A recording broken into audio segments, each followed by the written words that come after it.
గొడవ కాదు, అందరికి దండం పెడుతున్నాను. గొడవ కాదు, నేను మా తాత నాన్నకి దండం పెట్టుకునేదానికి వచ్చాను అంతే. Thank you. ఎవరు రాకండి, నేను దండం పెట్టుకుని వస్తారు. ఎవరు వీళ్ళు? మనలు కాదు.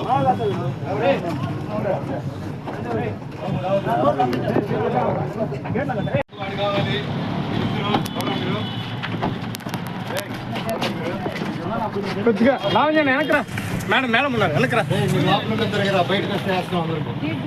కొద్దిగా వెనక్కి చేద్దాం. అక్కడ ఎందుకు